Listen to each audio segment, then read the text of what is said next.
करते हैं कि आप लोग अच्छे होंगे। हम लोग केमिस्ट्री पार्ट 1 शुरू किए थे। देखिए ये है हमारा बुक केमिस्ट्री पार्ट 1 को हम लोग क्लासेस स्टार्ट किए थे, जिसमें से हमारा लेक्चर 1 हो चुका है। लेक्चर 1 में हमने आपको बताया था क्रिस्टलीय और अक्रिस्टलीय ठोस के बारे में, और फिर ठोस अवस्था के समान अभिलक्षण के बारे में बताया था। अगर आपने लेक्चर 1 को नहीं देखा है तो कोई बात नहीं, हम लोग सबसे पहले 15 मिनट रिवीजिंग करेंगे। हर क्लास में आपका ऐसा ही होगा, सबसे पहले 15 मिनट रिवीजिंग हो जाएगा। किस क्लास का? उससे प्रीवियस लेक्चर का। जैसे आज हमारा लेक्चर 2 है तो इससे पहले जो हमारा लेक्चर 1 हुआ था उसका रिवीजिंग हो, ताकि जो बच्चे, जो लोग, जो भी हमारे भाई बहन दोस्त हैं, यार हैं, जो लेक्चर 1 को नहीं देख पाए हैं, उनको यहाँ पे थोड़ा सा एक समरी मिल जाए, वो स्क्रीनशॉट लेके उसका खुद से नोट करके उनको पढ़ सकें। ठीक, जो लेक्चर 1 को नहीं देख पाए हैं वो लेक्चर 2 में वापस उनको लेक्चर 1 नहीं देखना पड़े जाके, क्योंकि 1.5 घंटे 1 घंटे का वीडियो होता है तो फिर ज्यादा समय लग जाएगा ना। इसलिए 15 मिनट पहले हम लोग रिवीजिंग करेंगे, जिसमें आपको जितना भी लेक्चर 1 में पढ़ाए थे सब चीज बता देंगे। उसके बाद लेक्चर 2 स्टार्ट करेंगे हमारा। इसी प्रकार से आपका हर लेक्चर में होगा कि हो सकता है आप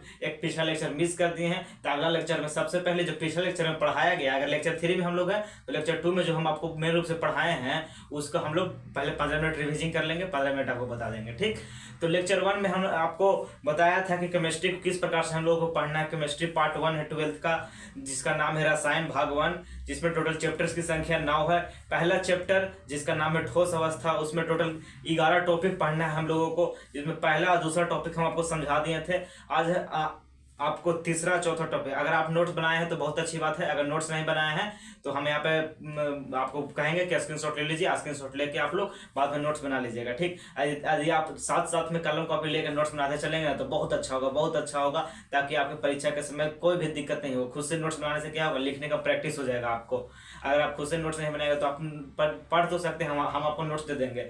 आपको डिस्क्रिप्शन में लिंक मिलेगा व्हाट्सएप चैनल का, वहाँ पे जुड़ जाइएगा, आपको हम वहाँ पे नोट्स दे देंगे। अपना हैंड रिटन नोट्स बताए थे, ये वाला नोट्स आपको दे देंगे। ठीक, वहाँ पे आपको मिल जाएगा, उस पर आप बढ़िया से पढ़ पाएंगे। देखिए, ठीक, सबसे पहले हम लोग कल पढ़े थे जिसका रिवीजिंग करेंगे। आज हम लोग क्या क्या पढ़ेंगे, कल पढ़ेंगे, उसको रिवीजिंग करने के बाद 15 मिनट आज हम लोग पढ़ेंगे क्रिस्टलीय ठोस। जो कल आपको बताए थे क्रिस्टलीय और अक्रिस्टलीय के बारे में, आज हम लोग पढ़ेंगे क्रिस्टलीय ठोस का वर्गीकरण। कल आपको पढ़ाए थे ठोस का वर्गीकरण कितने भागों में किया गया, 2 भागों में किया गया था, क्रिस्टलीय और अक्रिस्टलीय। आज हम लोग पढ़ेंगे अक्रिस्टलीय नहीं, क्रिस्टलीय ठोस का वर्गीकरण। ठीक, तो क्रिस्टलीय ठोस का वर्गीकरण हम लोग शुरू करते हैं। आज का हमारा टॉपिक है क्रिस्टलीय ठोस का वर्गीकरण, लेकिन उससे पहले लेक्चर 1, जो हमारा लेक्चर 1 है, प्रीवियस लेक्चर,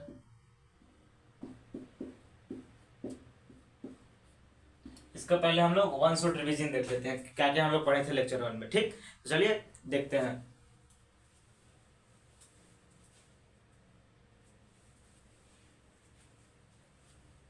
लेक्चर 1 में सबसे पहले हम लोग पढ़े थे ठोस अवस्था के सामान्य अभिलक्षण। ठीक, इसको इरेज करते हैं यहाँ पर से।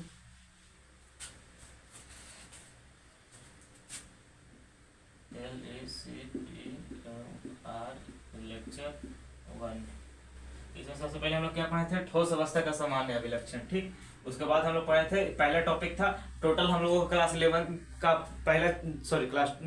टोटल 11 टॉपिक है, जिसमें पहला और दूसरा टॉपिक हम आपको कल पढ़ाए थे। सबसे पहला टॉपिक हम आपको क्या पढ़ाए थे, 15 मिनट हर क्लास में रिवीजिंग होगा। ठीक, याद रखिएगा, ताकि आपका कोई भी दिक्कत ना हो अगर पिछला लेक्चर नहीं देखें तो। पिछले लेक्चर में सबसे पहले आपको बताया था ठोस अवस्था का सामान्य अभिलक्षण। ठोस अवस्था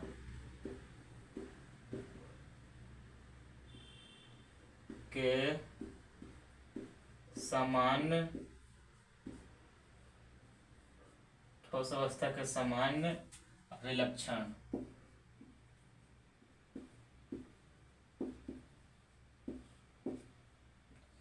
आपको हम ठोस अवस्था के सामान्य अभिलक्षण के बारे में बताया था। ठीक, क्या क्या था आपको, अगर आपने लेक्चर 1 देखा है तो आपको सब याद होगा कि ठोस अवस्था के सामान्य अभिलक्षण क्या क्या आपको बताया था। अगर आपने लेक्चर 1 नहीं देखा तो ध्यान से देखिए क्या क्या हम आपको बताए थे। पूरा लेक्चर 1 पूरा कवर कर देंगे 15 मिनट में।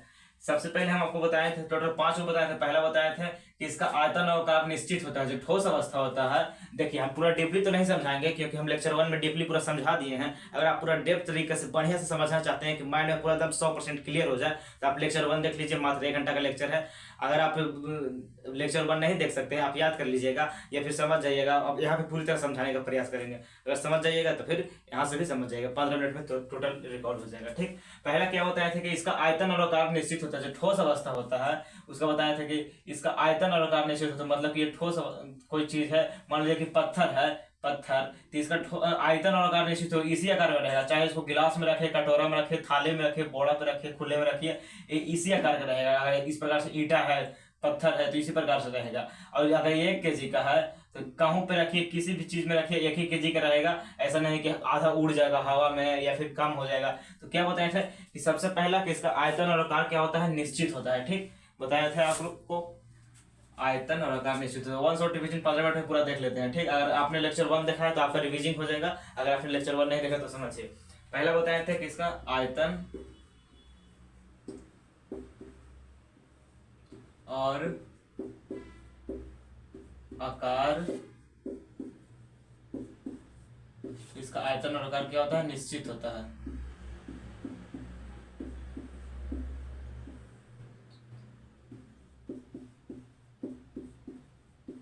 ठीक, पहला बताया आपको कि इसका आयतन और आकार क्या होता है, निश्चित होता है। ठीक, दूसरा मैं आपको बताया था कि इनका अंतराणुक स्थान बहुत कम होता है। मतलब यहाँ पे देखिए, ये ठोस है, इसके अंदर जो ढेर सारा कण होता है विद्यमान, इसके अंदर जिन कणों से मिलकर बना होता है, चाहे परमाणु, अणु, आयन, जिन कणों से ठोस बना होता है, इनके अंदर खाली स्थान बहुत कम, ना के बराबर पाया जाता है। लेकिन द्रव्य में इससे ज्यादा होता है, गैस में इससे भी ज्यादा होता है। तो इसके अंदर जो अंतराणु का स्थान, खाली स्थान होता है अंदर इस कणों के बीच, बहुत कम होता है। तो दूसरा आपको बताए थे अंतरा आणविक स्थान, अंतराणविक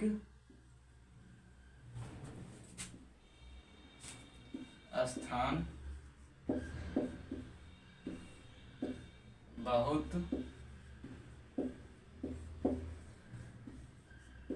कम होता है। ठीक, ये बताया था कि इसके अंदर अंतरा आणविक स्थान बहुत कम होता है। ठीक, तीसरा क्या बताए थे, तीसरा बताए थे इसके अंदर अंतरा आणविक आकर्षण बल बहुत ज्यादा होता है। जो ठोस होता है इसके अंदर अंतरा आणविक यानी कि इसके अणुओं के बीच आकर्षण बल बहुत ज्यादा होता है। इसी कारण जिस अवस्था में रहता है, अगर ये इस प्रकार का है, इसी प्रकार से रहेगा, चाहे इसको गिलास में रखिए, चाहे कटोरा में रखिए, चाहे लोटा में रखिए, ऐसे रहेगा। लेकिन उसके जगह जो लिक्विड ले लीजिएगा, पानी, तो पानी को गिलास में रखिएगा तो गिलास का शेप ले लेगा, थाली में रखिएगा तो थाली का शेप ले लेगा। काहे लेता है शेप थाली के, काहे कि जब पनिया होता है ओकर अंदर अंतरा अणु का स्थान ठोस के अपेक्षा ज्यादा होता है और आकर्षण बल कम होता है। आकर्षण बल अणुओं के बीच, जो अणु होता है, अणुओं के बीच एक दूसरे का भाईचारा बहुत कम होता है लगभग, लेकिन ठोस में अणुओं के बीच भाईचारा बहुत ज्यादा होता है, एक दूसरे का कभी साथ नहीं छोड़ता है।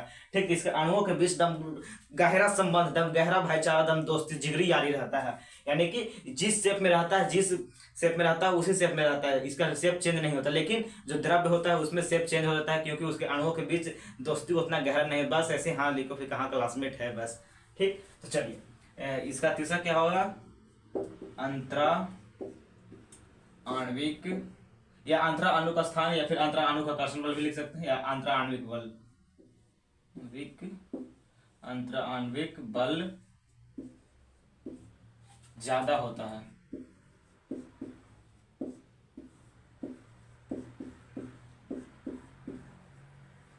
अंतरा आणविक बल ज्यादा होता है। ठीक, आपको दिख रहा होगा कि नहीं, क्योंकि इंक लगता है थोड़ा सा कम है, तो पहले इंक भर लेते हैं। ठीक, थोड़ी देर के लिए इंक भर लेते हैं मार्कर में।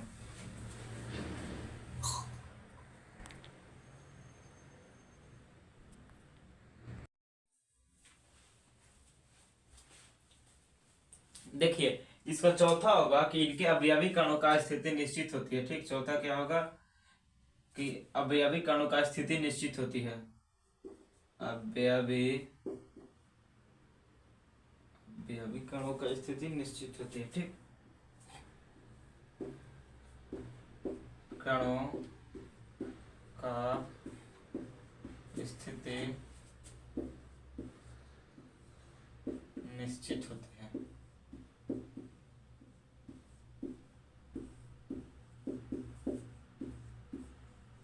इसका मतलब क्या निश्चित होती है अवयवी कण की स्थिति, मतलब कि इसका जो कण है जिस कणों से मिलकर बना हुआ है ठोस, ये जो ठोस पदार्थ कोई भी ठोस अवस्था में है जिस कणों से मिलकर ये बना हुआ है उसका स्थिति निश्चित होती है। मतलब कि यदि यहाँ पे है तो यहीं पे रहेगा, ऐसा नहीं है कि इसको हम ये जो है एक ये मान लेते हैं ईटा है, ठीक, ईट है इसको हम थाली में रखे हुए प्लेट में, तो इसके अवयवी कण इस प्रकार से है, लेकिन हम इसको बाद में क्या किए, इसको प्लेट से निकाल के एक बड़ा सा कटोरा में रख दें, एक बड़ा सा कटोरा है इसमें रख देंगे, तो इसका अवयवी कणों का अभी भी स्थिति वही रहेगा, इसके अवयवी कणों का स्थिति नहीं बदलेगा, एकदम स्थिर रहता है, ठीक। जो इसके अवयवी कण होते हैं इसकी स्थिति निश्चित रहती है, जहां पे है वहां पे खाली वाइब्रेट करते रहता है धीरे धीरे, यहाँ पर है ना इसी अपने मिडिल पॉइंट के सामने खाली धीरे धीरे ऐसे वाइब्रेट करते रहेगा ऐसे ऐसे, लेकिन यहीं पे रहेगा। मान लेते हैं कि यहाँ पे ये एरिया है इसका कोई भी इसका अणु का एरिया है तो यहाँ पे ही रहेगा, इसको मिडिल पॉइंट के आसपास से वाइब्रेट करते रहेगा, इधर इधर खाली वाइब्रेट करते रहेगा, ऐसे वाइब्रेट करते रहेगा, ओजे पड़ी लेकिन ओजे रहेगा, ऐसा नहीं कि यहाँ पर से वाइब्रेट करते करते इधर चल जाएगा, ऐसा नहीं, जहाँ पे है वहीं पर रहेगा लेकिन अपने मध्य बिंदु के आसपास ऐसे वाइब्रेट करते रहेगा, तो मतलब कि दोलन करते रहेगा अपने मध्य बिंदु के आसपास, ठीक। यानी कि इसका स्थिति निश्चित होती है, जहाँ पे होता है वैसे वहीं पर रहता है, ना कि इधर उधर भाग जाता है, ठीक। तो यही बताया गया है अवयवी कणों की स्थिति निश्चित होती है। पांचवा हो जाएगा सबसे लास्ट, यह कठोर होते हैं, ये कठोर होते हैं।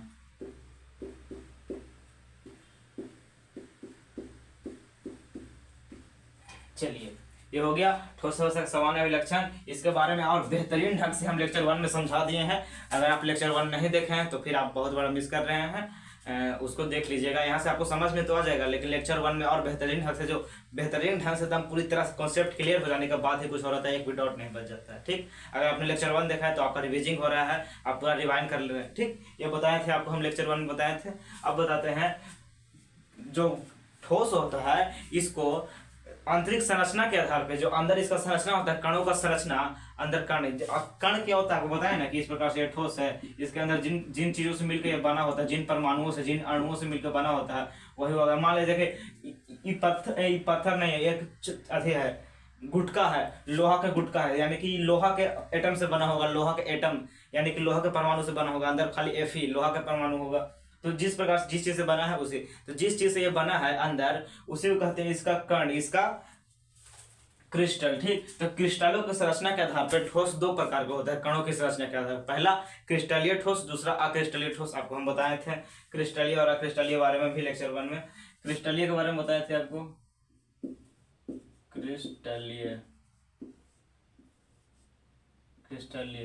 ठीक, क्रिस्टलीय ठोस, इसके बारे में हम आपको लेक्चर 1 में बेहतरीन ढंग से बताए थे। फिर अक्रिस्टलीय के बारे में बताए थे, क्रिस्टलीय में बताए थे कि जो क्रिस्टलीय ठोस होता है इसमें लघु परासी व्यवस्था होता है। लघु परासी व्यवस्था इसमें क्या है, तो इसके लिए आपको लेक्चर 1 को ध्यान से समझना होगा। लेक्चर 2 में हम आपको बस 15 मिनट में सब कुछ रिकॉल करा दे रहे हैं, सबको लिख के दिखा दे रहे हैं ताकि आपको कोई दिक्कत ना हो, ठीक। क्रिस्टलीय ठोस का क्या होता है, नियत ज्यामितीय आकृति होती है, कणों की संरचना दूर दूर तक एक समान होता है, इसका गलनांक निश्चित होता है, ठीक। भौतिक गुण में विषमदैशिक होते हैं, समय के साथ स्थिर रहते हैं। पहला क्रिस्टलीय ठोस का क्या होगा, इसका निश्चित ज्यामितीय आकार होता है, निश्चित ज्यामितीय आकार, ज्यामितीय आकार होता है। दूसरा क्या बताया था, यह जो क्रिस्टलीय ठोस होता है इसका गलनांक, इसका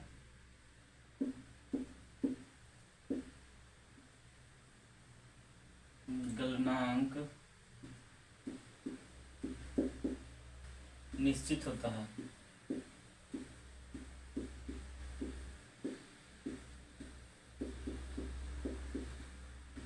आपको हम बताए थे लेक्चर 1 में, और क्या बताए थे, इसका गलनांक निश्चित होता है, और बताए थे इसके बारे में कि कणों की संरचना दूर दूर तक एक समान होती है, ठीक। कणों की संरचना दूर दूर तक क्या होती है, एक समान होती है।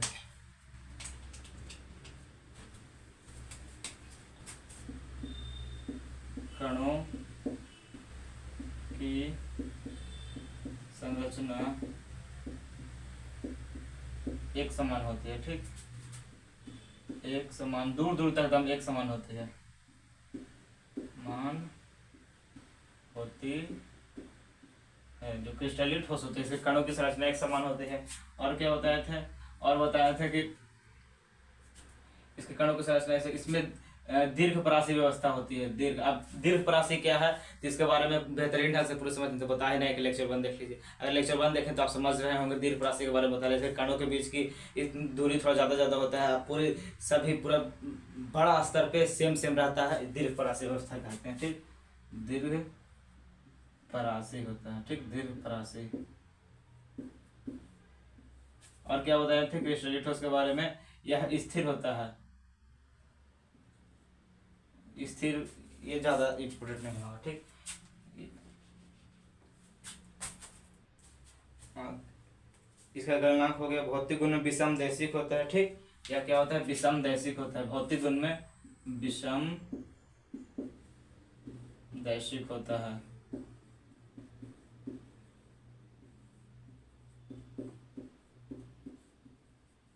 और कुछ एग्जाम्पल भी बताए थे इसमें कि निश्चित ज्यामिति का, जैसे इसका हो गया, बताए थे कि हीरा हो गया, नमक हो गया, और जितना भी धातु होता है, धातु। ठीक, इसका एग्जाम्पल ही बताए थे आपको। तो ये हो गया क्रिस्टलीय ठोस। क्रिस्टलीय ठोस किसे कहते हैं, जो निश्चित ज्यामितीय आकार से घिरा होता है, उसे वैसा क्रिस्टलीय ठोस किसे कहते हैं, वैसा ठोस जिसके कण, जिसके जो कण होते हैं, अणु, परमाणु और आयन एक निश्चित ज्यामितीय आकार में होते हैं, एक निश्चित व्यवस्था में, एक निश्चित प्रक्रम में होते हैं। ठीक, उसे क्या कहते हैं, क्रिस्टलीय ठोस। अगर स्क्रीनशॉट लेना चाहते हैं तो ले लीजिए। ठीक, इसको नोट कर लीजिएगा। अब अगला है अक्रिस्टलीय ठोस, इसको इरेज करते हैं। ठीक,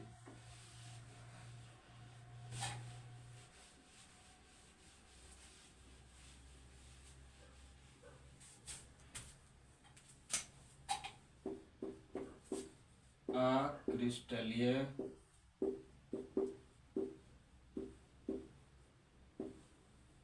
ठोस। अक्रिस्टलीय ठोस, इसके बारे में हम क्या क्या बताए थे, इसके बारे में बताए थे कि यह निश्चित ज्यामितीय आकार में नहीं होता है। इस प्रकार से जो क्रिस्टलीय होता है निश्चित ज्यामितीय आकार में, लेकिन यह निश्चित ज्यामितीय आकार में नहीं होता है, यानी कि अनिश्चित ज्यामितीय आकार। अनिश्चित लिखना सही नहीं होगा, लिख देते हैं निश्चित ज्यामितीय आकार में नहीं होता है। निश्चित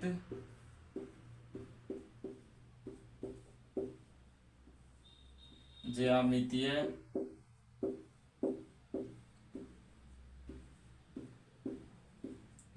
आकार नहीं होता है, इसमें निश्चित ज्यामितीय आकार नहीं होता है। ठीक, और क्या बताए थे, और बताए थे इसके बारे में कि इसका गलनांक निश्चित नहीं होता है। इसका गलनांक भी निश्चित नहीं होता है, धीरे धीरे पिघलता है, धीरे धीरे नरम होता है, उसके बाद पिघलना शुरू होता है, लेकिन यह डायरेक्ट पिघलना शुरू होता है। ठीक, इसका गलनांक निश्चित नहीं होता है। घबराइएगा मत, इसका हम आपको एग्जाम्पल भी बताएंगे क्या क्या होता है। ठीक, निश्चित नहीं होता है, गलनांक भी निश्चित नहीं होता है। इसमें लघु परासी व्यवस्था पाया जाता है। बताया था इसके कणों के बीच की दूरी कम होती है, और सब बहुत छोटी स्तर पे ही एक समान दिखाई देती है। पूरा बड़ा स्तर मतलब कि पूरा ठोस होता है, सभी जगह जो कणों की व्यवस्था होती है एक क्रम में नहीं रहती है, बस छोटा मात्रा में। एक मान लीजिए कि इस प्रकार से बड़ा सा कण है, तो इसमें मात्रा यहाँ पर ही इसका व्यवस्था एक क्रम में होगा, छोटा सा है, इसके बीच की दूरियां कम होगा।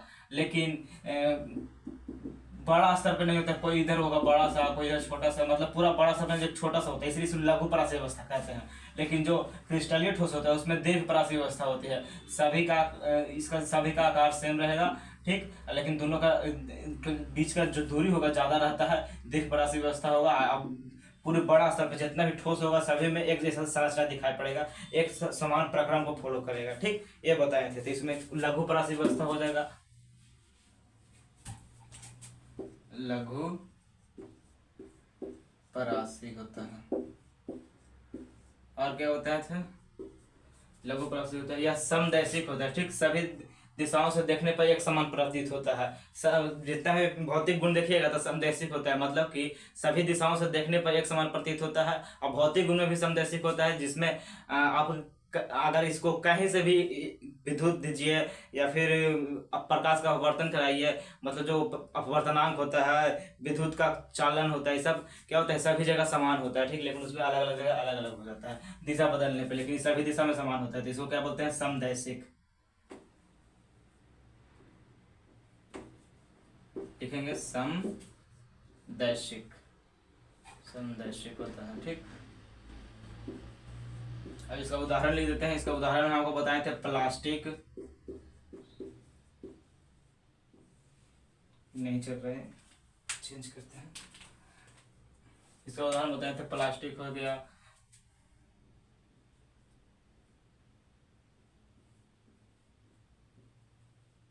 और बताए थे कि इसका रबर हो गया, प्लास्टिक, रबर, और बताए थे क्वार्ट्ज, प्लास्टिक हो गया, रबर हो गया, और मोम इत्यादि इसका एग्जाम्पल होता है। ठीक, प्लास्टिक, रबर इत्यादि सब इसका एग्जाम्पल होता है। क्रिस्टलीय ठोस, अक्रिस्टलीय ठोस, इसका स्क्रीनशॉट लेना चाहे तो ले लीजिए। तो समझ गए क्रिस्टलीय ठोस और क्रिस्टलीय ठोस, यही हमारा दूसरा टॉपिक था। पहला टॉपिक ठोस अवस्था का समान विलक्षण, दूसरा टॉपिक क्रिस्टलीय ठोस और अक्रिस्टलीय ठोस, जो भी कंप्लीट हो गया, हमारा रिवीजन हो गया। ठीक, यही हम लोग लेक्चर 1 में पूरी तरह से विस्तार से समझे थे। आज हम लोग इसके आगे शुरुआत करेंगे तीसरा टॉपिक, इसमें हम लोग पढ़ेंगे क्रिस्टलीय ठोस जो है इसका प्रकार, क्रिस्टलीय ठोस को कितने वर्गों में बांटा गया है, कैसे बांटा गया है। पहले हम लोग समझे कि ठोस क्या है। तो ठोस जिसका आयतन और आकार निश्चित होता है, जिसका अंतराणु का स्थान कम होता है, जिसका अंतराणविक आकर्षण बल ज्यादा होता है, ये सब उसको ठोस कहते हैं। ठोस का लक्षण भी बता दिए। उसके बाद बताएं कि ठोस को दो भागों में वर्गीकृत किया गया, उसके अंदर के संरचना के आधार पर, उनके कणों की संरचना के आधार पर दो भागों में वर्गीकृत किया गया है। पहला क्रिस्टलीय, दूसरा अक्रिस्टलीय। फिर आपको बताएंगे अब अगला लेक्चर जो हमारा होगा, आज का लेक्चर, ये होगा क्रिस्टलीय ठोस के प्रकार, क्रिस्टलीय ठोस को कितने प्रकार में बांटा गया है। ठीक, और कौन कौन सा प्रकार है उसके बारे में। चलिए, तो क्रिस्टलीय ठोस को कितने भागों में बांटा गया है, किस आधार पर बांटा गया है, ये देखेंगे। इसको इरेज करते हैं। उम्मीद करते हैं आप इसको नोट कर लिए होंगे। अगर आपने लेक्चर 1 देखा है तो आपका सिर्फ रिविजन के लिए था, क्योंकि आप लेक्चर 1 में आपको हम नोट करा दिए थे बढ़िया से। ठीक,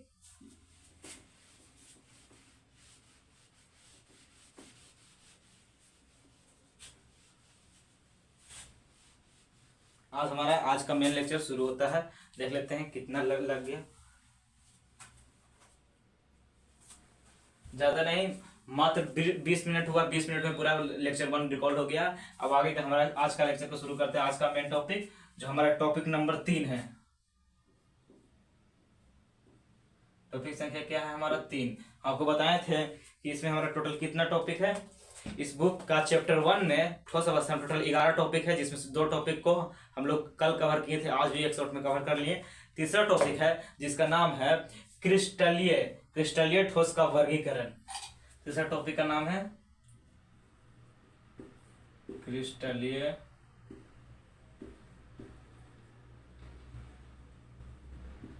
ठोस। इस प्रकार से आप नोट भी बनाई जाइएगा, टॉपिक वाइज अपना कॉपी में नोट्स भी बनाइएगा। आपको बताया थे उसी प्रकार से का वर्गीकरण।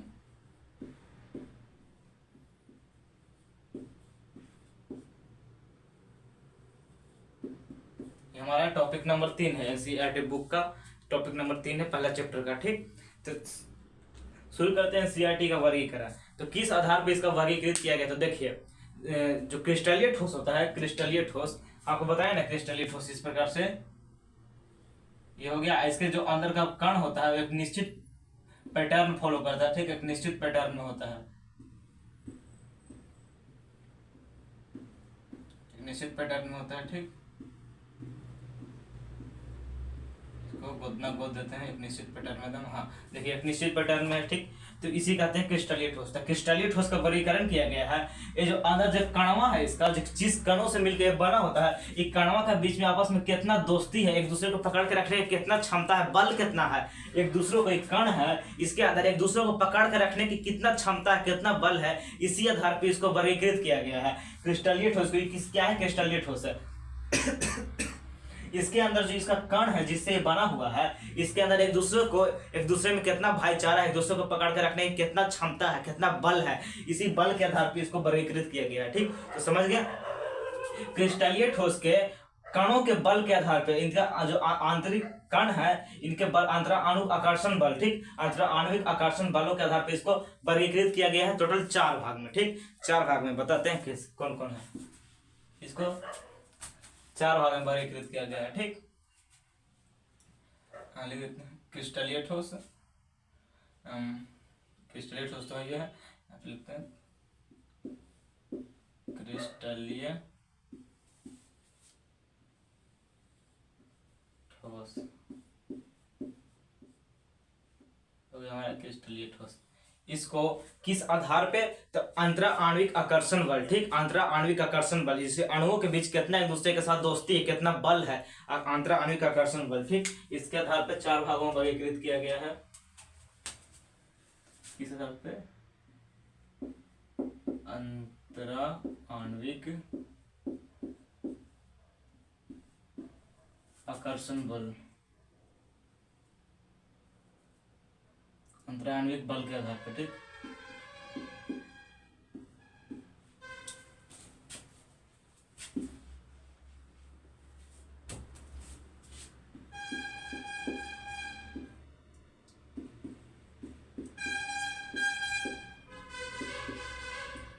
अंतरा आणविक बल के आधार पर इसको 4 भागों में वर्गीकृत किया गया है। कौन कौन बढ़िया से समझाते हैं आपको। ठीक, देखिए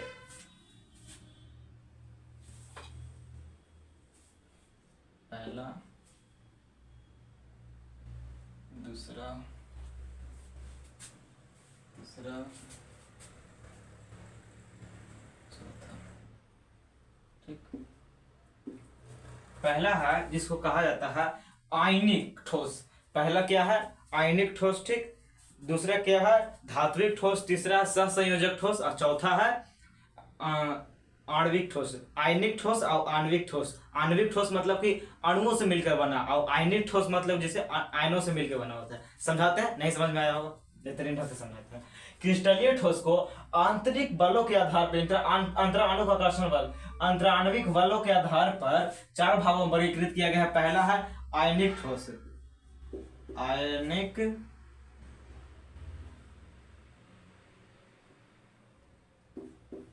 आयनिक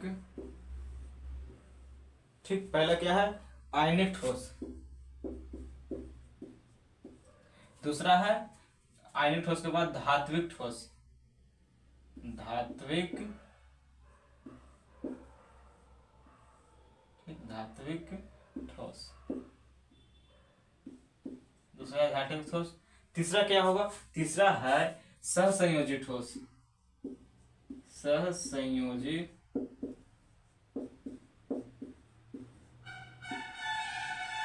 ठोस। तीसरा सहसंयोजी ठोस। और चौथा क्या है? चौथा है आणविक ठोस। आणविक ठोस, आणविक ठोस मतलब जो अणुओं से मिलकर बना होता है। ठीक, यह आयनिक और चौथा होगा आणविक। आणविक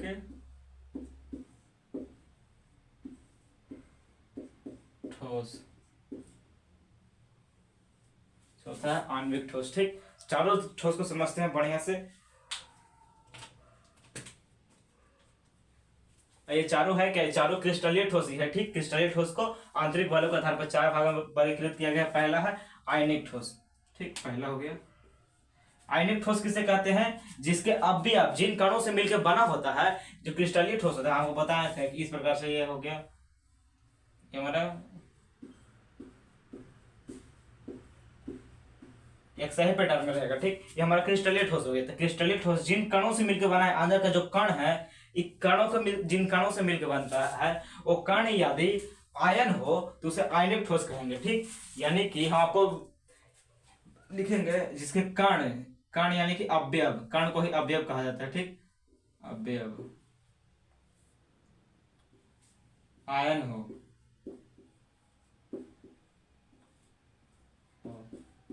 जिसके अवयव आयन हो, मतलब जो आयनों से मिलकर बना हुआ होता है, उसे क्या कहते हैं? आयनिक ठोस। आयनिक ठोस समझ गए।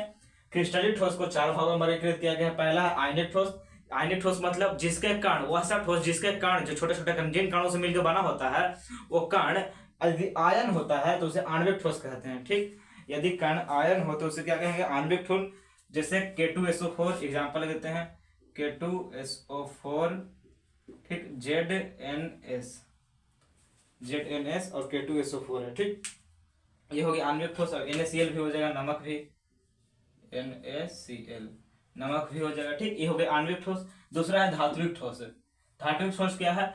जो धातु आयनों से मिलकर बना होता है, जो आयन से मिलकर बना होता है उसे क्या कहेंगे? आणविक ठोस। जो धातु आयन से मिलकर बना होता है उसे धात्विक ठोस कहेंगे। ठीक, तो इसका जो अवयव होगा, कण, कण या फिर अवयव बोल सकते हैं। ठीक, क्या होगा? धात्विक आयन, धात्विक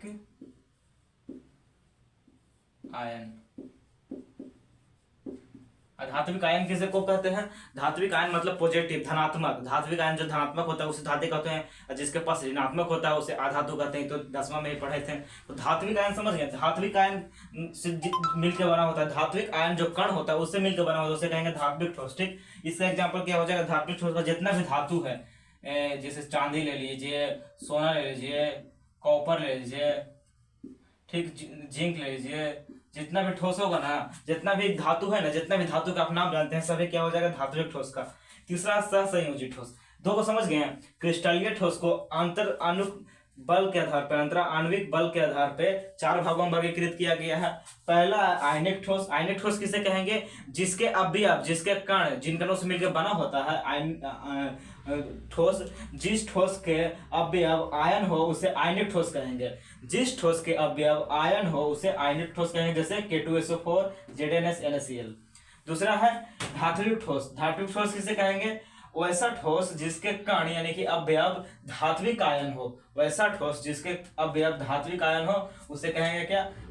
धात्विक ठोस कहेंगे। ठीक, जैसे में हो जाएगा हमारा जितना भी धातु है ना, सभी चांदी, सोना, कॉपर, निकल, पीतल तो धातु नहीं है। जितना भी धातु का आप नाम सुने हैं ना, सभी धातु क्या हो जाएगा? धात्विक ठोस का उदाहरण, जो ठोस अवस्था में पाया जाता है। ठीक, वैसे तो सभी धातु ठोस अवस्था में पाए जाते हैं हमारे यहाँ। हाँ, कई सारा होता है जो लिक्विड में पाया जाता है, जैसे पारा होता है लिक्विड में पाया जाता है, लेकिन उसको भी ठंडा करने पर ठोस बन जाता है। ठीक, तीसरा है सहसंयोजी। तीसरा सहसंयोजी। सहसंयोजी ठोस क्या है? वैसा ठोस जो परमाणुओं से मिलकर बनता है, जिनके अवयव परमाणु होते हैं, परमाणु आपस में सहसंयोजी बंधन द्वारा बंधे होते हैं। जो आपको पता है कि उसके कण के बीच जो रिश्ता होता है, बल का रिश्ता, यदि सहसंयोजी बंधन से बना है, तो दोस्ती उसका सहसंयोजी बंधन से है, तो उसे क्या बोलेंगे? सहसंयोजी ठोस। यानी कि इसका जो अवयव होगा, कण, अवयव या परमाणु होता है, ठीक, किस बल से बना होता है? बंधन इसके बीच, इनके परमाणुओं के बीच जो बंधन होता है वह सहसंयोजी होगा। ठीक, सहसंयोजी बंधन। जिसके परमाणु होगा, जिन परमाणु से मिलकर बना होता है, उनके बीच सहसंयोजी बंधन क्या होता है? नहीं समझ में आ रहा है? समझिए, देखिए, सहसंयोजी मतलब होता है इलेक्ट्रॉन का साझेदारी करके। जैसे यहाँ पे सहसंयोजी बंधन आपको बताते हैं इस प्रकार से। देखिए, यहाँ पे हमारे पास जल मान लेते हैं, जल है H2O। H2O में क्या क्या होता है? हाइड्रोजन का एक होता है। ठीक, हाइड्रोजन के पास लास्ट इलेक्ट्रॉन एक होता है। और ऑक्सीजन के पास कितना होता है? 6 गो होता है ऑक्सीजन के पास। ऑक्सीजन के पास 6 गो होता है। तो जो हाइड्रोजन होता है, इससे एक हाइड्रोजन लेके फुलफिल हो जाता है, इसे लेके एक 8 फुलफिल हो जाता है। ठीक, तो H2O ना, 11 हाइड्रोजन इधर आ जाएगा। ठीक, ये भी इससे फुलफिल, इसको कहते हैं साझेदारी। यानी कि हाइड्रोजन का भी 2 इलेक्ट्रॉन पूरा हो गया, ऑक्सीजन के भी 8 इलेक्ट्रॉन, ये भी हाइड्रोजन का 2 इलेक्ट्रॉन, इसे कहते हैं सहसंयोजी बंधन। तो जो भी कण होगा, जो भी ठोस होगा, जो सहसंयोजी बंधन से बने होते हैं, तो जिनके परमाणु होगा, ठीक, इसमें तो आयन हो रहा है ना, जिसमें परमाणु हो और सहसंयोजी बंधन द्वारा बंधा हो, उसे क्या कहेंगे? सहसंयोजी ठोस कहेंगे। ठीक, समझ गए? इसका एग्जांपल भी लिख देते हैं। इसका एग्जांपल में सहसंयोजी ठोस में क्या क्या हो जाएगा, देख लीजिए। सहसंयोजी ठोस का एग्जांपल हो जाएगा हीरा, ग्रेफाइट, सिलिकॉन कार्बाइड। ठीक, हीरा, graphite, silicon carbide, silicon carbide.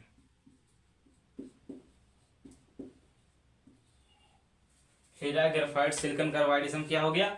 सहसंयोजी ठोस का उदाहरण हो गया। सहसंयोजी ठोस किसे कहेंगे? वैसा आणविक ठोस जिसके कण परमाणु हो, जिसके अवयव परमाणु होता है तथा परमाणुओं के बीच सहसंयोजी बंधन पाया जाता है। ठीक, अगला है आणविक ठोस। आणविक ठोस किसे कहेंगे? इसका आप लोग नाम से सोच सकते हैं परिभाषा क्या होगा। आणविक ठोस का परिभाषा क्या होगा, नाम से सोच सकते हैं। वैसा ठोस जिसके अवयव क्या हो? अणु हो, उसे आणविक ठोस कहेंगे। हाँ, इसके अवयव क्या होगा? अणु होगा, अवयव अणु हो। ठीक, उसे कहेंगे आणविक ठोस। उदाहरण क्या हो जाएगा आणविक ठोस का? जैसे में वैसा हर वैसे जितना भी है आणविक ठोस में सब एग्जाम्पल हो जाएगा। जिसका भी अवयव अणु हो उसे आणविक ठोस कहेंगे। ठीक, जैसे में क्या हो गया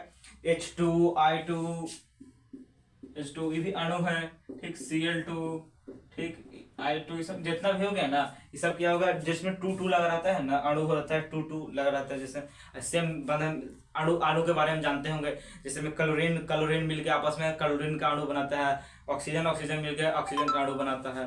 तो आणविक ठोस समझ गए, ऐसा ठोस जो अणुओं से मिलकर बना होता है, जिसके अवयवी कण अणु होते हैं उसे आणविक ठोस कहेंगे। जैसे में H2Cl2 I2 ये सब ठोस अवस्था में। ठीक, समझ गए। ये हमारा टोटल ठोस अवस्था का वर्गीकरण, क्रिस्टलीय ठोस का वर्गीकरण। क्रिस्टलीय ठोस को 4 भागों में बांटा गया। सबसे पहले ठोस अवस्था चैप्टर का नाम है। ठोस किसे कहेंगे? जिसका आयतनाकार निश्चित हो, जिसके अंतराणु का स्थान कम हो, जिसका अंतराणु का कर्षण बल ज्यादा हो, ठीक, उसे ठोस कहेंगे। ठोस का समान विश्लेषण बताते हैं। ठोस 2 प्रकार का होता है। जो अंदर की संरचना होता है, कणों की संरचना के आधार पर ठोस 2 प्रकार का, क्रिस्टलीय, दूसरा अक्रिस्टलीय। अक्रिस्टलीय के बारे में हम ज्यादा नहीं पढ़ना, क्रिस्टलीय के बारे में पढ़ना। क्रिस्टलीय ठोस होता है वो भी जो अंदर का कण है, कणों के बल के आधार पे, कणों का आपस में अंतराणु आकर्षण बल के आधार पे, कणों का आकर्षण बल के आधार पर 4 प्रकार का होता है। पहला क्या हो गया? आयनिक ठोस। वैसा ठोस जिसके कण अवयव क्या हो? आयन हो, जो आयनों से मिलकर बना होता है, उसे कहेंगे आयनिक ठोस। जैसे K2SO4 ZnS। ठीक, तो दूसरा हो गया धात्विक ठोस। क्या होगा? धात्विक ठोस किसे कहते हैं? वैसा ठोस जिसके अवयव धातु आयन हो, ठीक, धात्विक आयन हो, उसे कहेंगे धात्विक ठोस। जैसे धात्विक ठोस में आगे जितना भी धातु जो सॉलिड अवस्था में पाया जाता है, सोना चांदी हीरा नहीं, सोना चांदी जितना भी होता है ना, कॉपर एल्यूमिनियम जितना भी होगा। ठीक, फिर सहसंयोजी ठोस। वैसा ठोस जिसके अवयव परमाणु हो, जो परमाणु से मिलकर बना होता है, और परमाणुओं के बीच जो परमाणु से मिलकर बना होगा, तो परमाणुओं के बीच जो बल होगा सहसंयोजी बंधन से बंधा होगा। ठीक, उसे उसका बंधन सहसंयोजी बंधन होगा, उसे कहेंगे सहसंयोजी ठोस। जैसे हीरा, ग्रेफाइट, सिलिकॉन कार्बाइड। ठीक, अगला है सबसे लास्ट चौथा है। ठीक, चौथा हो जाएगा। चौथा आणविक ठोस। आणविक ठोस मतलब क्या होगा? वैसा ठोस जिसके अवयव अणु हो, जो अणुओं से मिलकर बना होता है, उसे आणविक ठोस कहेंगे। जैसे में H2Cl2 I2। ठीक, ये समझ गए। इसका आप स्क्रीनशॉट ले लीजिए करके बढ़िया से समझते हैं। इन सभी का पूरा फुल डेफिनेशन लेते हैं, सभी गुण लिखेंगे, सभी जितना भी इसका गुण है, चारों का अलग अलग प्रकार का गुण। जैसे पहले हम आपको क्रिस्टलीय और अक्रिस्टलीय के बारे में बताएं, फिर उसका गुण बताएं, गुण के आधार पर दोनों में डिफरेंस बताएं। उसी प्रकार से अभी चारों का गुण बताएंगे, चारों का गुण के आधार पर इसका डिफरेंस पता चल जाएगा। ठीक, तो चलते हैं, इसको इरेज करते हैं। पहले से लिखा हुआ इसको आप लोग स्क्रीनशॉट ले लीजिए, लेना चाहते हैं स्क्रीनशॉट तो ठीक। चलिए इसको इरेज करते हैं हम लोग।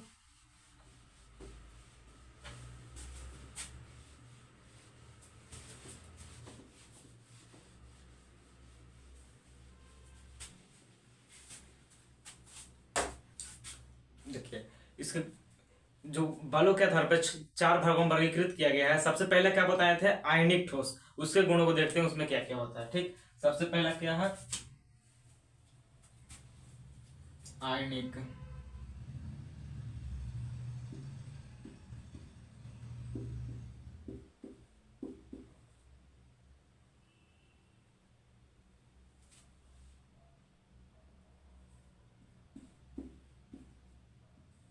ठीक, आयनिक ठोस के गुणों को देखते हैं, इसमें क्या क्या होता है। ठीक, देखिए सबसे पहला क्या हो गया? अवयवी कण।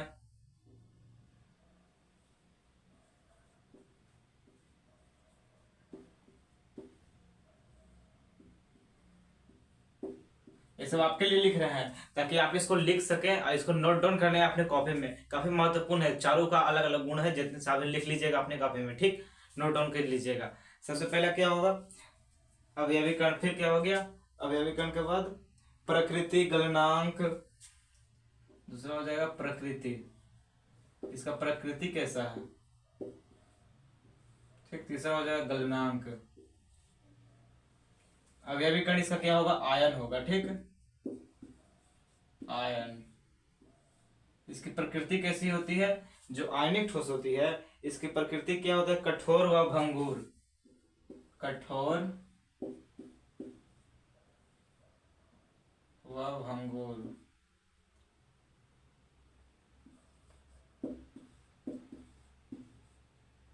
ठीक, तीसरा क्या होगा? इसके प्रकृति के बाद गलनांक।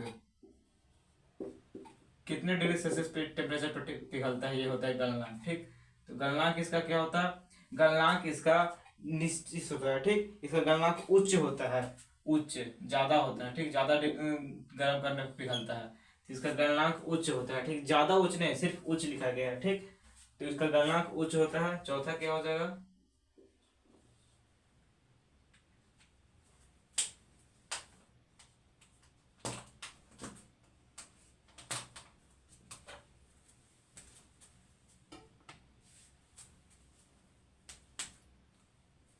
चौथा हो जाएगा आकर्षण बल।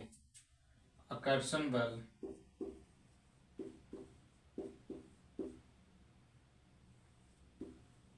आकर्षण बल या फिर इसके अंदर बंधन कौन सा पाया जाएगा। ठीक, बंधन।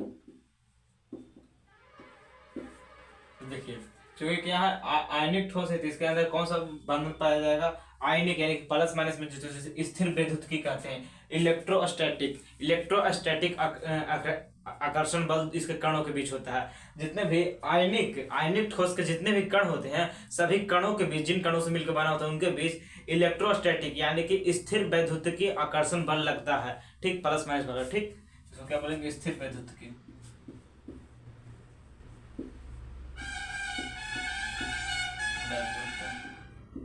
स्थिर वैद्युत आकर्षण बल लगता है। ठीक, चौथा हो गया। पांचवा, पांचवा हो जाएगा इसका उदाहरण। ठीक, उदाहरण और विद्युत चालकता। उससे पहले विद्युत चालकता, विद्युत चालकता, चालकता, विद्युत चालकता। तो जो आयनिक ठोस होता है या विद्युत का सुचालक नहीं होता है, यदि ठोस अवस्था में है तो यह विद्युत का कुचालक होगा। ठीक, ठोस अवस्था में यदि मान लीजिए कि इस प्रकार से यह आयनिक ठोस है तो ठोस अवस्था में तो कुचालक होगा, लेकिन जब इसको हम पिघलाने शुरू करेंगे तो जलीय अवस्था में जब चल जाएगा तब ये सुचालक हो जाए इसमें, क्योंकि जो इलेक्ट्रॉन होते हैं फ्री हो जाते हैं। जब तक ठोस अवस्था में रहता है इलेक्ट्रॉन फ्री नहीं होता है, इलेक्ट्रॉन को जकड़े रहता है, इलेक्ट्रोस्टैटिक फोर्स से पूरा इलेक्ट्रॉन जकड़े रहता है, पूरा एक जगह पे एकदम शांति से बैठा रहता है। ठीक, लेकिन जैसे ही इसको जल में घोला जाता है या फिर इसको लिक्विड फॉर्म में लाया जाता है, तभी क्या होता है, विद्युत का सुचालक बन जाता है। ठीक, इसको गर्म करके लिक्विड फॉर्म में लाया जा सकता है ना उस टेम्परेचर पे। जब इसको लिक्विड फॉर्म में लाया जाएगा या फिर इसको पानी में घोला जाएगा तो क्या बन जाएगा, ये बन जाएगा सुचालक। यानी कि ठोस अवस्था में, ठोस अवस्था में कुचालक। ठीक, ठोस अवस्था में कुचालक होगा, परंतु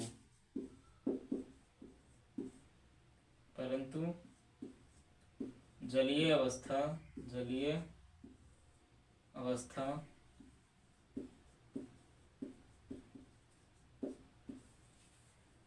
या विलयन में, कोई विलयन में इसको घोला जाएगा। ठीक, तब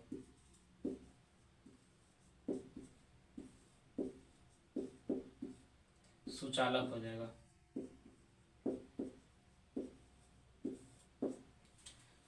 जब इसको हम ठोस अवस्था में रखेंगे, मतलब कि एगो प्लेट लीजिए, प्लेट नहीं लीजिए, उस एगो कागज लीजिए, जैसे एक कागज है, कागज लीजिए, इस पे रखिए नमक रखिए, इसमें एक तरफ से प्लस एक प्लस तरफ से माइनस वाला जब सटाएंगे, विद्युत का जो इलेक्ट्रिसिटी होता है सटाएंगे तो क्या होगा, उसमें इलेक्ट्रिसिटी का फ्लो नहीं होगा। लेकिन इसी को जब हम लोग गर्म करना शुरू करेंगे नमक को, तो नमक जब पानी के रूप में आने लगेगा, जब नमक गर्म होगा तो लिक्विड के फॉर्म में आने लगेगा, तब सटाइएगा तो देखिएगा विद्युत का प्रवाह हो रहा है। या फिर वैसे मत कीजिए, नमक को पानी में घोल देंगे, उसके बाद विद्युत डालेंगे तो विद्युत का प्रवाह होगा। लेकिन यदि सिर्फ सूखा नमक है उसमें विद्युत का प्रवाह कराएंगे, सॉलिड ठोस अवस्था में है उसमें विद्युत का प्रवाह कराएंगे तो नहीं होगा। या तो नमक को गर्म करके लिक्विड फॉर्म में लाने की कोशिश कीजिए, तब उसमें विद्युत का प्रवाह होगा, लिक्विड फॉर्म में जाता रहेगा तब। ठीक, या फिर वह पानी में घोल दिया जाएगा तब उसमें विद्युत धारा का प्रवाह होगा। ठीक, तो ये कहा गया है कि ठोस अवस्था में कुचालक होता है। इस प्रकार से नमक रखा हुआ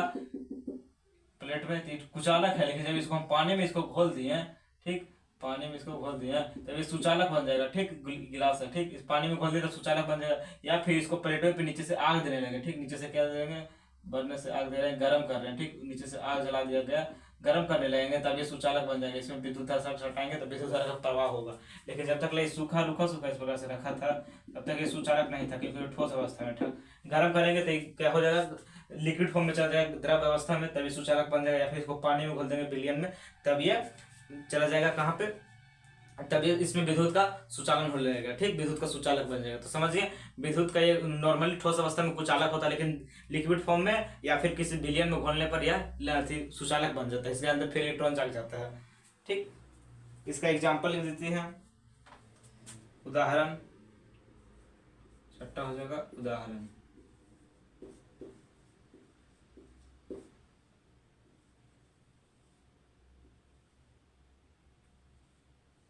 इसका उदाहरण क्या क्या होगा,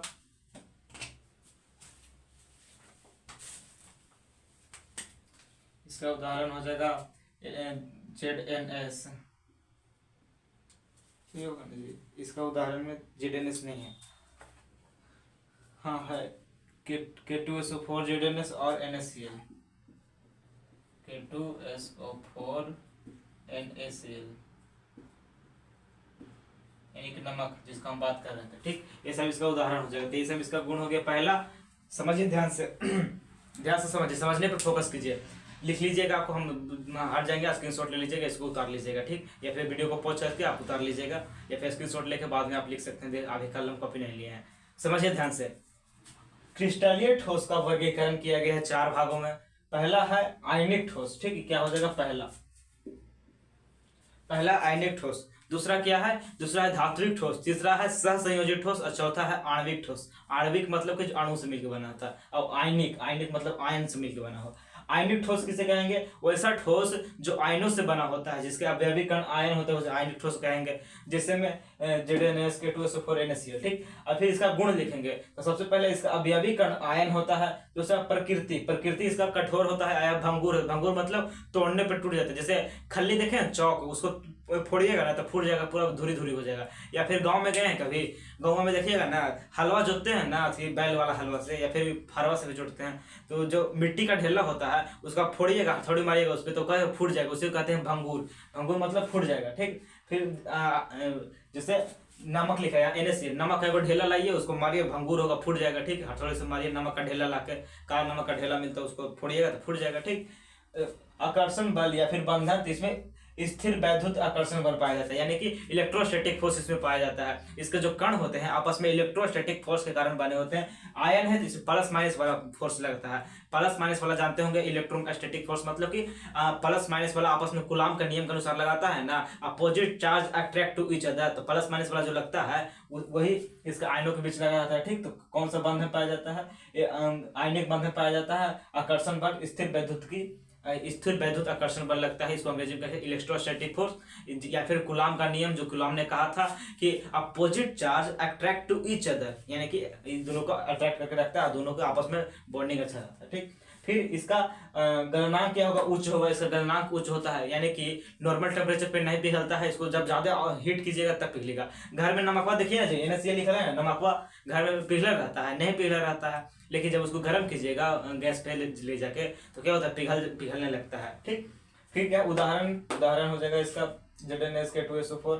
ये दोनों बहुत ही महत्वपूर्ण है, ZNS और K2SO4। और ठोस अवस्था में ये विद्युत चालकता क्या है, जब ठोस अवस्था में रहेगा तो आपको बढ़िया समझाइए, नमक का एग्जाम्पल लेके कि सूखा नमक लिखिए, एगो पेज पे रखिए उसको, उसमें प्लस माइनस पर तार सटाइएगा तो विद्युत का तार फ्लो नहीं होगा। ठीक, लेकिन यदि बल्ब नहीं जलेगा, लेकिन यदि उसको गर्म कर दिया जाए, लिक्विड फॉर्म में ला के उसमें डालिएगा, तार सटाइएगा, तो उसमें विद्युत का प्रवाह होने लगेगा। यानी कि ठोस अवस्था में उसमें विद्युत का प्रवाह नहीं होता है, विद्युत का कुचालक रहता है। लेकिन जब उसको गर्म करके जलीय अवस्था में ले जाइएगा, या फिर उसको पानी में घोल दीजिएगा, उसके बाद विद्युत का फ्लो कराइएगा, तो फिर विद्युत का सुचालक बन जाता है। ठीक, यही था इसका आयनिक ठोस। अब दूसरा हम लोग देखते हैं, जिसका नाम है धात्विक ठोस। इसके बारे में नोट कर लीजिए। ठीक,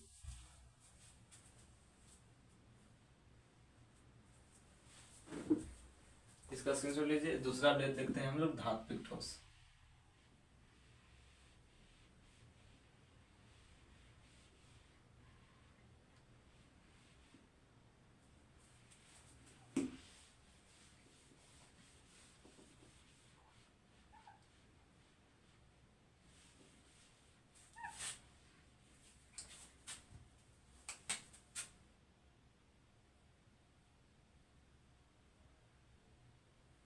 दूसरा होगा हमारा धात्विक ठोस। ठीक है, यहाँ पे लिख देते हैं दूसरा धात्विक ठोस। दूसरा हमारा धात्विक ठोस। इसके अवयवीकरण क्या होता है? इसके अवयवीकरण धातु आयन होता है। धात्विक ठोस का अवयवीकरण धातु आयन होता है। ठीक, अवयवीकरण धातु आयन। ठीक, इसकी प्रकृति कैसी होती है? जो धात्विक ठोस होता है इसकी प्रकृति होती है कि यह कठोर होता है। ठीक, आघात, बर्ध और तन, जितने भी धातु आप लोग देखते हैं, लोहा हो गया, कॉपर हो गया, तांबा हो गया, सब कॉपर हो गया, जिंक हो गया, जितना भी मेटल आप लोग देखते हैं जिंदगी, रियल जिंदगी में, चांदी देखते हैं, सोना देखते हैं, ये सब क्या होता है? आघात, बर्ध और तन्य होता है। ठीक, तो जो प्रकृति हो, पहले तो ये कठोर होगा, कठोर, और आघात, बर्ध एवं तन्य भी, आघात, बर्ध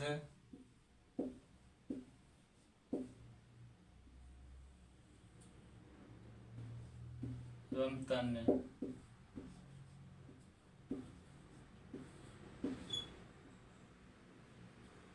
अभी आघात, बर्ध और तन्य क्या है ये नहीं समझ में आ रहा होगा। देखिए, आघात बर्धता मतलब होता है किसी को पीट के चदरा बना देना। लोहा का पीट पीट के चदरा बनाया जाता है ना, लेकिन वही आप एक कोयला लीजिए, कोयला के पीटिएगा फूट जाएगा, लेकिन लोहा का पीट पीट के चदरा बनाते हैं। तो जिसको पीट पीट के चादर बनाया जा सकता है, पीट पीट के उसे क्या कहेंगे? आघात बर्धता। तो आघात बर्धता। और तन्य मतलब कि जिसको खींच के लंबा ताड़ बनाया जा सकता है। खींच करके देखते हैं, कॉपर के ताड़ आता है, एल्यूमिनियम का ताड़ आता है, जितने भी धातु होता है सबका ताड़ बनता है। तो जिसको भी खींच के लंबा ताड़ बनाया जा सकता है उसे कहेंगे तन्यता।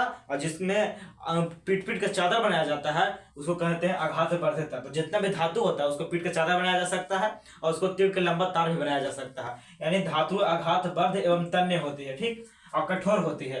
धातु कठोर होती है, ऐसा नहीं है कि उसको नखुनिया से लोहा के लीजिए और नखुनिया से उसको नोचिएगा तो नचाएगा, नहीं, कठोर होती है। ठीक, अगला क्या है? गलनांक। धातु का गलनांक क्या होता है?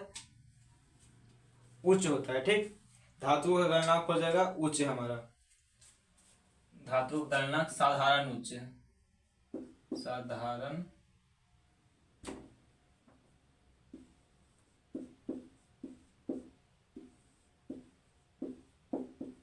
अब कहेगा ऐसा क्यों लिखे साधारण उच्च?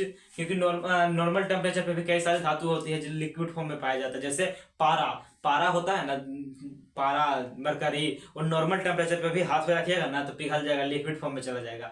लेकिन जो लोहा होता है उसको थोड़ा सा ज्यादा हीट करना पड़ता है, सोना को हीट करना पड़ता है, तो इसको साधारण उच्च माना जाता है। ठीक, इसको साधारण उच्च टेम्परेचर क्यों माना जाता है? क्योंकि जो पारा होता है वो हाथ में ही पिघल जाता है, हाथ के बॉडी के गर्मी से ही, इसलिए जो धातुएं होती है इसको साधारण उच्च टेम्परेचर मान लिया जाता है। ठीक, तो इसका गलनांक उच्च होता है। ठीक, साधारण उच्च। इसका आकर्षण बल कौन सा पाया जाएगा? धात्विक ठोस है तो इसके अंदर द्विध्रुव, जो धात्विक ठोस होता है इसके अंदर आकर्षण बल क्या हो जाएगा? धात्विक आबंध पाया जाएगा। ठीक, धात्विक ठोस के अंदर धात्विक आबंध पाया जाएगा, धात्विक आबंध। इसके अंदर कौन सा बंधन होगा? धात्विक आबंध, धात्विक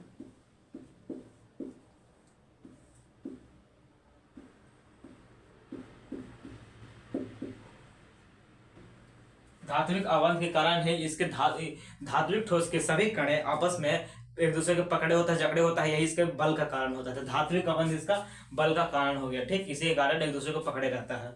अगला है विद्युत चालकता। तो धातु, सभी धातु का तो विद्युत का सुचालक हो जाएगा। ठीक, सुचालक, विद्युत का वैसे सुचालक होता है क्या? कौन सी अवस्था में? ठोस तथा द्रव्य में। वैसे भी तो ये ठोसे की बात हो रहा है ना, तो एनसीईआरटी में लिखा हुआ है, लेकिन हमको लिखना का जरूरी नहीं है क्योंकि सारा तो ठोस का बात हो रहा है, तो ठोस ही अवस्था में रहेगा।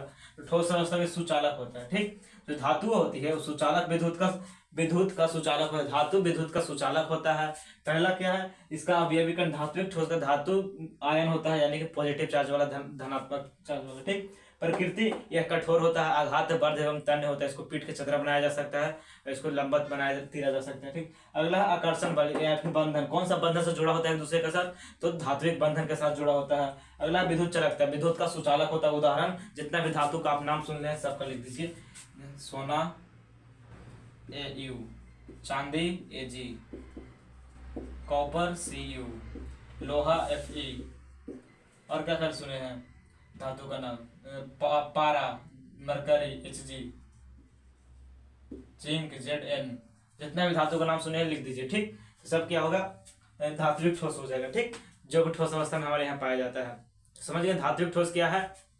धात्विक ठोस के ये सारा गुण है। धात्विक ठोस किसे कहते हैं? वो ऐसा ठोस जिसके अवयवी कण धातु आयन होता है उसे धात्विक ठोस कहेंगे। जिसमें सोना चांदी लोहा पित्तल नहीं हो जाएगा, पित्तल मिश्र धातु होता है, ठीक, याद रखिएगा। सोना चांदी लोहा आयरन हो गया, कॉपर हो गया, एल्यूमिनियम हो गया, जितने भी धातु का नाम सुनते हैं सब हो जाएगा, ठीक। चलिए इसको नोट कर लीजिए, स्क्रीनशॉट ले लीजिए, ठीक।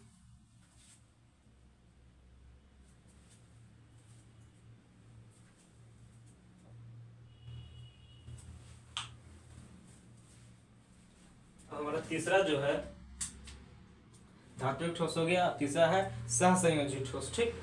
सहसंयोजी ठोस या फिर नेटवर्क ठोस। जो सहसंयोजी ठोस होता है उसे नेटवर्क ठोस भी कहा जाता है। बहुत ही इंपॉर्टेंट अगला नाम आ रहा है, पहले इसको इरेज कर देते हैं।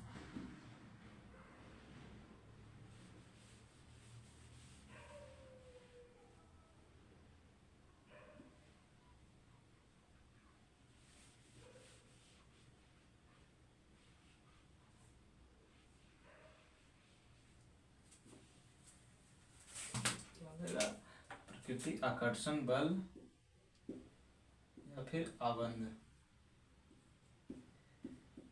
कौन सा इसमें आबंध पाया जाएगा? विद्युत चालकता।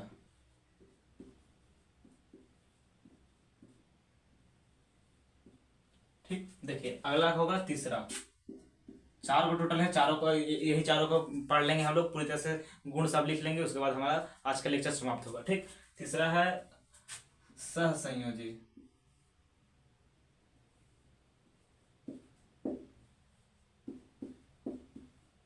सहसंयोजी ठोस। तीसरा हमारा सहसंयोजी ठोस। इसमें क्या होता है सहसंयोजी ठोस? इसका जो अवयवी कण होता है यह परमाणु होता है, ठीक, परमाणु। सभी परमाणु आपस में सहसंयोजी बंधन द्वारा बंधे होते हैं। तो सहसंयोजी ठोस किसे कहेंगे? वो ऐसा ठोस जिसके अवयवी कण परमाणु होते हैं जो आपस में सहसंयोजी बंधन द्वारा बंधे होते हैं, ठीक। इसका प्रकृति क्या हो जाएगा? जो सहसंयोजी ठोस होता है इसका प्रकृति होता है कि यह कठोर होता है, ठीक, कठोर होता है। सहसंयोजी ठोस का प्रकृति कठोर होगा, कठोर। लेकिन एक अपवाद होता है, ठीक, इसका अपवाद हो जाता है अपवाद, जो कि सहसंयोजी ठोस होते हुए भी कठोर नहीं है। इसका नाम क्या आप लोग जानते हैं? इसका नाम है, यह कार्बन का प्रूफ है, इसका नाम है ग्रेफाइट। इसका नाम क्या है? अपवाद में हो जाएगा ग्रेफाइट। ग्रेफाइट अपवाद में चलता है, ठीक, जो कि सहसंयोजी ठोस का उदाहरण है, लेकिन यह कठोर नहीं होता है, ठीक। अगला है गलनांक। गलनांक इसका क्या हो जाएगा? अत्यधिक उच्च होता है, ठीक। जो सहसंयोजी ठोस होता है इसके अवयवी कण परमाणु होता है जो कि आपस में सहसंयोजी बंधन द्वारा बंधे होते हैं, ठीक। इसका गलनांक क्या होता है? गलनांक अत्यधिक उच्च होता है, बहुत ज्यादा हाई होता है, ठीक, बहुत ज्यादा उच्च होता है। इसका प्रकृति क्या होता है कि यह कठोर होते हैं, लेकिन अपवाद में होता है क्या कहते हैं, पेंसिल के नोक के ऊपर रहता है ग्रेफाइट, ठीक, अपवाद में ग्रेफाइट हो जाएगा। तो गलनांक भी इसका क्या होता है? अत्यधिक उच्च, अत्यधिक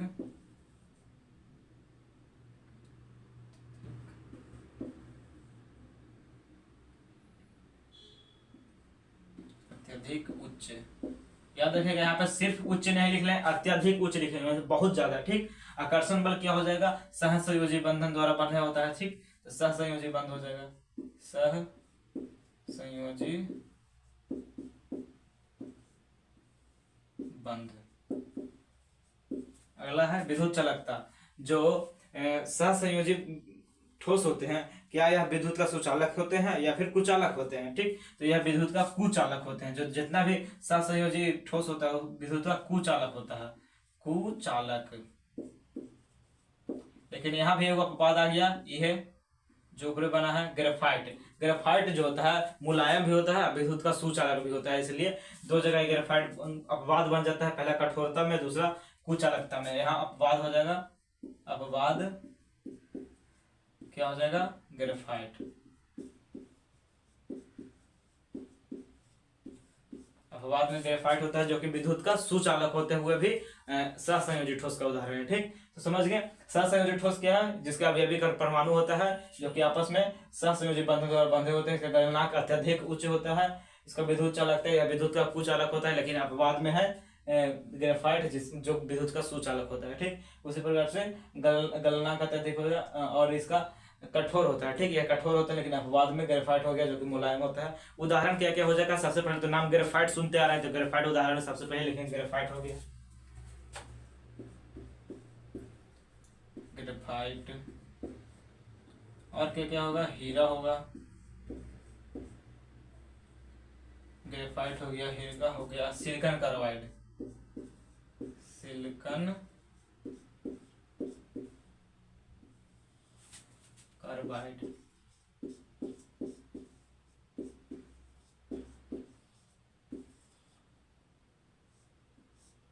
हीरा, ग्रेफाइट और सिलिकॉन कार्बाइड। ठीक, ये इसका उदाहरण हो गया। इसका भी आप लोग स्क्रीनशॉट ले लीजिए, इसको नोट कर लीजिएगा, पूरा समझ के ध्यान से। सहसंयोजी ठोस किसे कहेंगे, टोटल 4 प्रकार का ठोस हो गया। पहला आयनिक ठोस जिसका आयन होता है, इसको लेकिन ये सब गलनांक वगैरह सब आपको याद करना पड़ेगा। ठीक, याद करने के लिए कोई टेंशन नहीं लेना है, याद हो जाएगा अपने आप। बस 2-4 बार इसको खुद से लिखने का प्रयास कीजिएगा, खुद से बिना देखे लिखने का प्रयास कीजिएगा, या फिर पहली बार देख के लिखिएगा, फिर दूसरा बार आधा देखिएगा, फिर तीसरा बार बिना देखले प्रयास कीजिएगा। इसी प्रकार से 5 बार आपको लिखना है चारों का, इससे आपको पूरा याद हो जाएगा। आकर्षण बल, विद्युत चालकता, उदाहरण सब चीज पूरा याद हो जाएगा। ठीक, मात्र 5 बार आपको खुद से लिखने का प्रैक्टिस करना है। पहली बार देख के लिखना है, दूसरी बार में आधा देखना है जहां पे अटकिएगा, तीसरी बार में बिना देखे लिखना है, चौथी बार और 5वीं बार बिना देखे पूरा सटाक लिखना है। 5 बार लिख लीजिएगा ना अपने कॉपी में, पूरा याद हो जाएगा। ठीक, चारों का। तो अभी कण इसका परमाणु होता है जो कि सहसंयोजी बंधन द्वारा बंधे होते हैं। ठीक, गलनांक अत्यधिक उच्च होगा, कठोर होता है, लेकिन ग्रेफाइट अपवाद में हो गया। विद्युत चालकता होता है, कुचालक होता है विद्युत का, लेकिन ग्रेफाइट अपवाद में हो गया, जिसमें उदाहरण हो जाएगा ग्रेफाइट, हीरा और सिलिकॉन कार्बाइड। ठीक, चलिए इसका स्क्रीनशॉट ले लीजिए।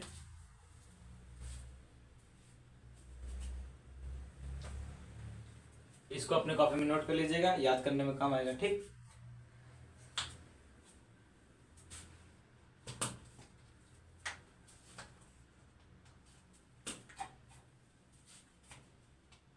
हम ये नहीं कर रहे हैं कि आपको रटना है, रटना बिल्कुल नहीं है, आपको बस इसको लिखने का प्रैक्टिस करना है। ठीक, लिखने का प्रैक्टिस करने से हो जाएगा, लिखने का प्रैक्टिस करना है।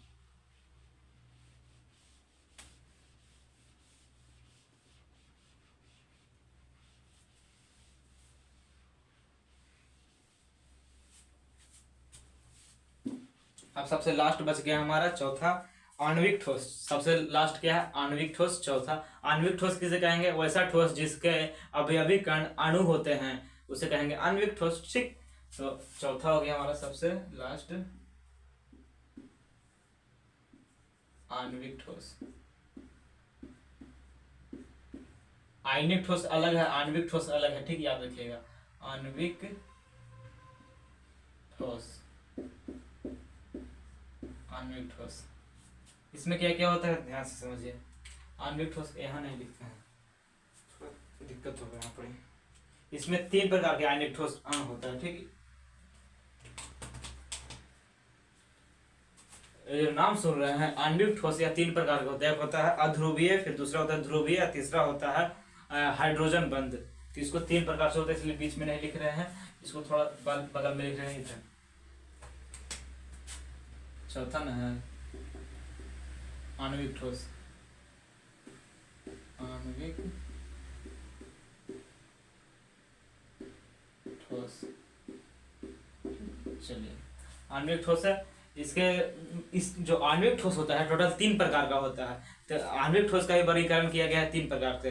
अभी हम आपको बता रहे थे आयनिक ठोस बताए हैं, जिसका जो आयनों से मिलकर बना होता है। सहसंयोजी ठोस बताए हैं जो परमाणु से मिलकर बना होता है, परमाणु के बीच सहसंयोजी बंधन होता है। और बताएं धातु ठोस के बारे में जो कि धातु आयन से मिलकर बना होता है, और उसके बीच में धातु आयन के बीच में फोर्स लग रहा होता है। ठीक, धातु आयनों के बीच। और आयनिक में इलेक्ट्रोस्टैटिक फोर्स के कारण एक दूसरे से जुड़ा होता है उसके कण। धातु आयन में जो होता है, धातु आयन के फोर्स के कारण, जो धातु आयन फोर्स होता है बंधन के कारण, धातु आयन बंधन के कारण जुड़ा होता है। ठीक, और सहसंयोजी बंधन के कारण जुड़ा होता है, उसे सहसंयोजी ठोस कहते हैं। ये जो है आणविक ठोस जो अणुओं से मिलकर बना होता है, यह टोटल 3 प्रकार का होता है। यह भी 3 प्रकार का होता है, ठीक। पहला होता है अध्रुवीय, इस प्रकार से करते हैं, अध्रुवीय,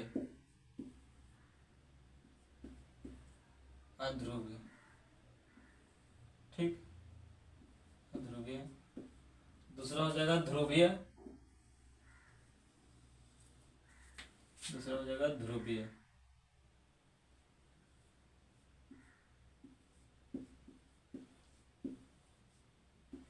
ठीक।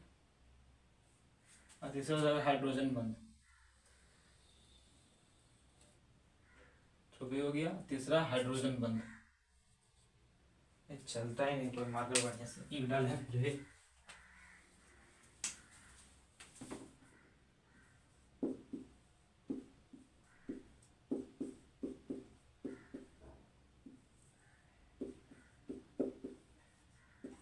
हाइड्रोजन बंध हो गया, ठीक। अध्रुवीय, ध्रुवीय और हाइड्रोजन बंध, यह 3 प्रकार का होता है, ठीक। आणविक ठोस समझिए क्या होता है। आणविक ठोस वैसा ठोस जो आयनों से मिलकर बना होता है, यह 3 प्रकार का होता है, ध्रुवीय, अध्रुवीय और फिर हाइड्रोजन बंध। तीनों के बारे में बढ़िया से समझते हैं, इस तीनों का गुण लिखते हैं, ठीक। सबसे पहले अवयवी कण, तीनों अणुओं से मिलकर बना होता है, तो अवयवी कण तीनों का अणु होगा, ठीक। अणु से ही मिलकर बना होगा तीनों अणु, यही अणु, ठीक। फिर एक प्रकृति, इसकी प्रकृति कैसी होती है, तो ये दोनों जो होता है अध्रुवीय, ध्रुवीय मुलायम होता है लेकिन वो कठोर होता है, ठीक। तो ये हो जाएगा मुलायम,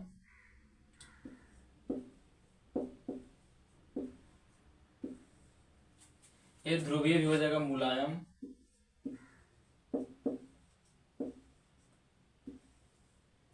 हाइड्रोजन बंध हो जाएगा कठोर, ठीक। जो आणविक ठोस होता है यह टोटल 3 प्रकार का होता है। पहला होता है अध्रुवीय, दूसरा ध्रुवीय और तीसरा होता है हाइड्रोजन बंध। अध्रुवीय में पहला जो सभी होता है ध्रुवीय, तीनों मिलके तीनों का अवयवी कण क्या होता है, अणु होता है, तीनों अणु से ही मिलकर बना होता है। फिर तीनों का प्रकृति में हो जाएगा कि जो अध्रुवीय और ध्रुवीय है यह मुलायम होता है, लेकिन जो हाइड्रोजन बंध से बना होता है, हाइड्रोजन बंध होता है वह कठोर होता है, ठीक। जो हाइड्रोजन बंध होता है वह कठोर होता है, इसी का प्रकार है, ठीक। हाइड्रोजन बंध कठोर होता है लेकिन ये दोनों मुलायम होता है, ध्रुवीय और अध्रुवीय। अगला इसका गलनांक देखिए, जो क्रिस्टलीय ठोस का वर्गीकरण, ठीक है, आणविक ठोस, इसका गलनांक क्या होगा, अत्यधिक निम्न होगा, ठीक। जो अध्रुवीय है इसका अत्यधिक निम्न होता है गलनांक, अत्यधिक मतलब बहुत ज्यादा कम, निम्न, इसका गलनांक अत्यधिक निम्न होता है। ऐसे समझ लीजिए नॉर्मल टेम्परेचर पे हमेशा पानी रहता है, जो बर्फ देख रहे हैं ना, इसी का एग्जांपल है ये जो है ना क्रिस्टलीय आयनिक ठोस। जो हम लोग बर्फ देखते हैं घर में, बर्फ यूज करते हैं, फ्रिज में रख के बर्फ का यूज करते हैं, वो सब क्या होता है, आयनिक ठोस का ही एग्जांपल वो है। देखते हैं ना नॉर्मल टेम्परेचर पे हमारे घर में पानी के लिक्विड फॉर्म में रहता है ना, जो H2 है जल हमारे घर में लिक्विड फॉर्म में रहता है, पानी के रूप में रहता है, ठीक। तो क्यों, क्योंकि इसके अंदर अत्यधिक निम्न होता है, इसको जो गलनांक है, टेम्परेचर है, गलनांक बहुत कम होता है, अत्यधिक निम्न होता है, बहुत कम है गलनांक, इसीलिए तुरंत पिघल जाता है, पानी के रूप में रहता है। बर्फ देखिएगा बाहर निकालिएगा, हाथों में रखे रहिएगा, पिघलना शुरू हो जाएगा, बॉडी टेम्परेचर पर है, यानी कि इसका अत्यधिक निम्न होता है, ठीक। गलनांक अध्रुवीय का, ध्रुवीय का भी निम्न होता है, सब तीनों का निम्न होता है, ठीक। निम्न, इसका भी निम्न हो जाएगा, कम, ठीक। निम्न मतलब क्या होता है, कम। मार्कर में कितना इंक डालते हैं, चलता ही नहीं है बढ़िया से। आपको अगर बढ़िया कंपनी के मार्कर के बारे में पता है तो जरूर कमेंट करके बताइएगा, जो कि इंक डालने पर, जितना इंक लगे डालने पर बढ़िया से चले, ठीक। अगला गलनांक समझ गए। अध्रुवीय का भी गलनांक निम्न, बहुत ज्यादा निम्न होता है, ध्रुवीय का भी निम्न, इसका भी निम्न होता है, हाइड्रोजन बंध का भी, ठीक। आयनिक बंधन याद रखेगा, आयनिक बंधन का प्रकार नहीं होता है। आयनिक बंधन जो आयनों से मिलकर बना होता है, सहसंयोजी बंधन जो परमाणु से मिलकर बना होता है, सहसंयोजी बंधन में परमाणु बंधे होते हैं। तीसरा हो गया धात्विक ठोस। धात्विक ठोस क्या होता है, आयनिक ठोस हो गया, आयनों से मिलकर बना होता है। सहसंयोजी ठोस परमाणु से मिलकर बना होगा। और धात्विक ठोस धातु आयन से मिलकर बना होगा, और उसके बीच जो बंधन होगा धातु आयन बंधन होता है। ठीक। चौथा क्या है, आणविक ठोस। जो आणविक, वो आयनिक था, ये आणविक है। पहला आयनिक था, आयन से मिलकर बना, यह उसमें इलेक्ट्रोस्टैटिक फोर्स लगता है। यह आणविक, आणविक अणुओं से मिलकर बना होता है। ठीक। तो अणुओं से मिलकर बना होता है। तीनों अणुओं से मिल, यह 3 प्रकार का होता है। अध्रुवीय, ध्रुवीय, हाइड्रोजन बंध। अध्रुवीय ध्रुवीय दोनों में क्या होता है, सब तीनों मुलायम होता है। ठीक। अध्रुवीय ध्रुवीय, अध्रुवीय अध्रुवीय मुलायम होता है, लेकिन ये क्या होता है, कठोर होता है। तीनों अणु से मिलकर बने होते हैं। तीनों का टेम्परेचर बहुत निम्न होता है, गलनांक बहुत निम्न होता है, कम टेम्परेचर पे तीनों पिघलना शुरू हो जाता है। ठीक। अब अगला इसका क्या है, गलनांक के बाद आकर्षण बल। ठीक। जो अध्रुवीय है इसमें परिक्षेप आकर्षण बल होता है। ठीक। जो बंधन होता है परिक्षेप,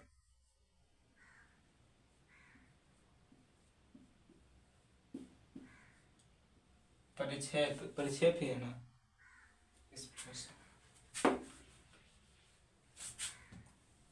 परिक्षेप, परिक्षेप या फिर लंदन बल, लंदन अवंत। परिक्षेप या फिर लंदन अवंत काफी महत्वपूर्ण है, लंदन अवंत। ठीक, याद रखिएगा। परिक्षेप या फिर लंदन अवंत इसमें पाया जाता है, किसमें, अध्रुवीय में। ध्रुवीय में क्या होता है, इसमें द्विध्रुव पाया जाता है। ठीक। द्विध्रुव अवंत, द्विध्रुव अवंत, द्विध्रुव अवंत। इसमें हाइड्रोजन बंध पाया जाता है। हाइड्रोजन बंध इसमें है, ये तो हाइड्रोजन, हाइड्रोजन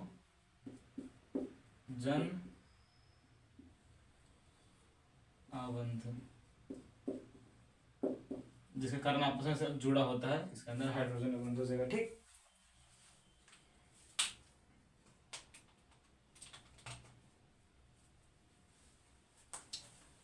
इसमें हाइड्रोजन बंध पाया जाता है, इसमें द्विध्रुव बंध पाया जाता है, इसमें परिक्षेप या फिर लंदन बल पाया जाता है। लंदन बल किसमें पाया जाता है, अध्रुवीय। याद रखिएगा, काफी महत्वपूर्ण है। लंदन बल किसमें पाया जाता है, लंदन अति अवंध, लंदन अवंध के कारण जो बल लग रहा है इसमें किसमें पाया जाएगा, अध्रुवीय में। ठीक। ध्रुवीय में द्विध्रुव के कारण होगा, और हाइड्रोजन बंध में हाइड्रोजन बंध हो जाएगा। ठीक। अगला है विद्युत चालकता। अध्रुवीय, ध्रुवीय, तीनों होता है, कुचालक होता है। ठीक। जो आयनिक ठोस है, सॉरी आणविक ठोस, आणविक ठोस तीनों कुचालक होता है विद्युत का। ठीक। कुचालक, चालक, कुचालक, ये भी कुचालक, ये भी कुचालक।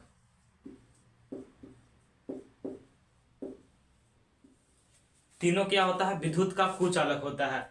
समझ गए, तीनों विद्युत का कुचालक होता है। सबसे लास्ट उदाहरण। ठीक। तीनों को उदाहरण लिखना होगा। इसका हो जाएगा H2, I2, Cl2, ठीक, CO2। इसका सॉरी, यहाँ पे लिखा गया, अध्रुवीय में लिखना चाहिए। ये अध्रुवीय का उदाहरण है। ठीक। CO2, H2, Cl2, I2। ठीक।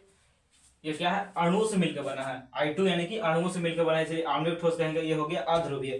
ध्रुवीय में क्या होगा, HCl और सल्फर डाइऑक्साइड, HCl और सल्फर डाइऑक्साइड, SO2।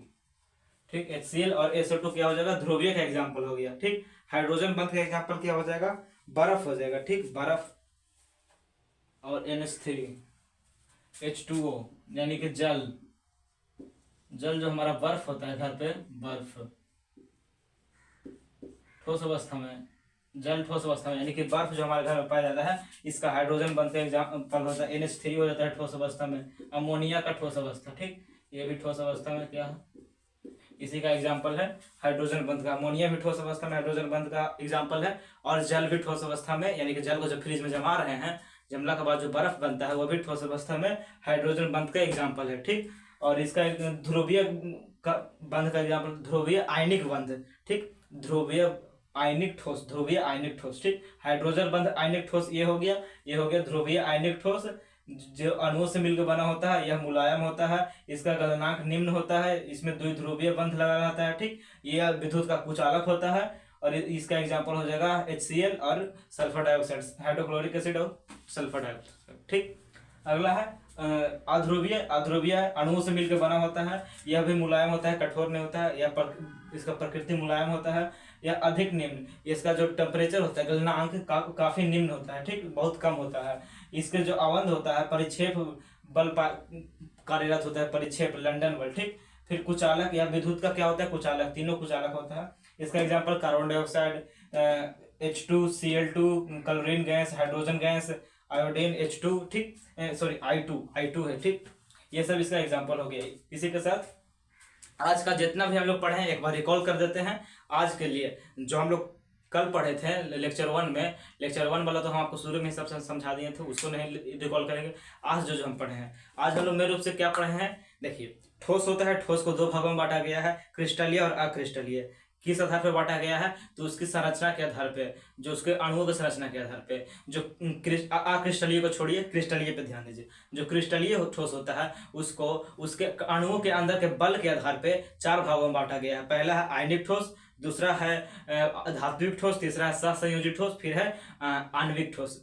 आयनिक, सहसंयोजी, धात्विक और आणविक, ठीक। आणविक और आयनिक में कंफ्यूजन मत कीजिएगा, ठीक। आयनिक ठोस क्या हो जाएगा, जो आयनों से मिलकर बना होता है, ठीक। जो आयनों से मिलकर बना होता है उसे आयनिक ठोस कहेंगे, जैसे NaCl, ZnS, K2SO4 ये सब बताए थे, ठीक। दूसरा हो गया धात्विक ठोस, जो धातु आयन से मिलकर बने होते हैं। जैसे में धातु आयन से कौन कौन सा बना होता है, जो हमारे घर में जितना भी कॉपर का ताड़ यूज करते हैं, कॉपर ठोस अवस्था में होता है। ताड़ में कॉपर वायर या फिर एल्यूमिनियम, चांदी, सोना, तांबा, जितना भी हम लोग घर पे जितना भी धातु देखते हैं ना ठोस अवस्था में, सभी क्या हो जाएगा, आयनिक ठोस हो जाएगा, ठीक। तीसरा क्या होता है, सहसंयोजी ठोस। तो सहसंयोजी ठोस किसे कहते हैं, ऐसे ठोस जो परमाणुओं से मिलकर बना होता है, ठीक, उसे सहसंयोजी ठोस कहेंगे। परमाणुओं के बीच सहसंयोजी बंध पाया जाता है, सहसंयोजी ठोस, समझ गए। सहसंयोजी ठोस में कौन कौन होगा, हीरा हो गया, ग्रेफाइट हो गया, सिलिकॉन कार्बाइड हो गया, ठीक। फिर लास्ट है हमारा आयनिक ठोस। आयनिक ठोस 3 प्रकार का होता है, एक होता है अध्रुवीय,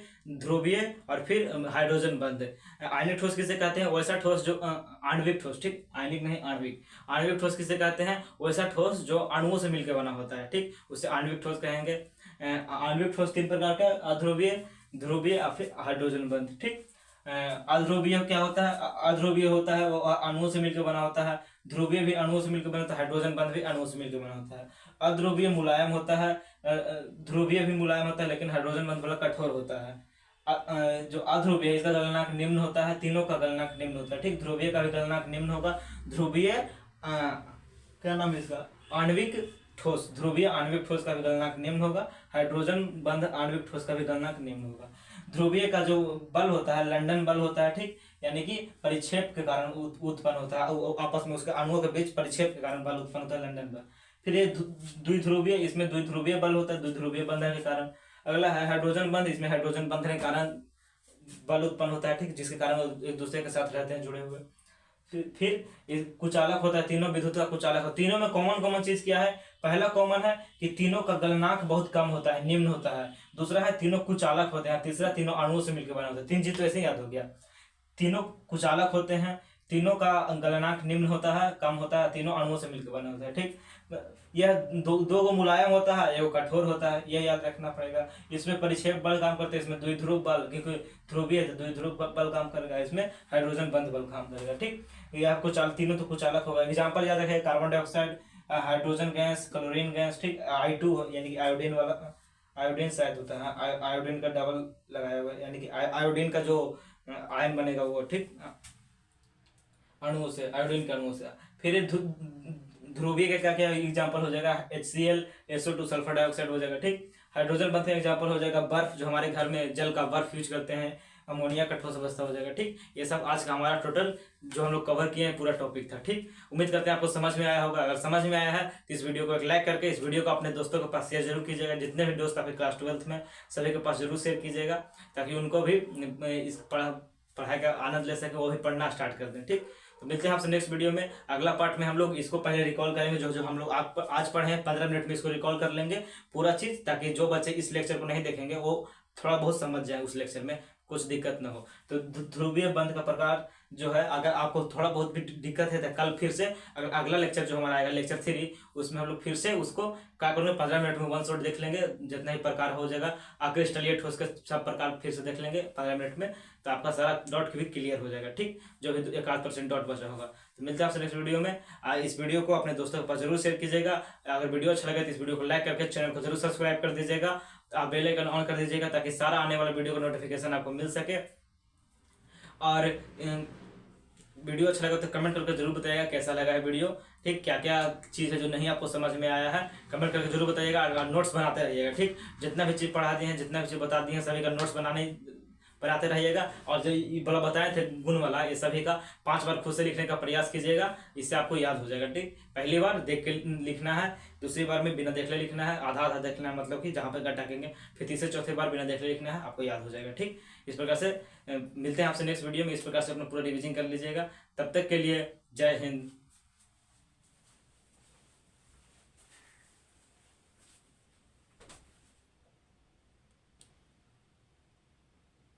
आप लोग इसका स्क्रीनशॉट ले लीजिए नोट्स बनाने के लिए। ठीक।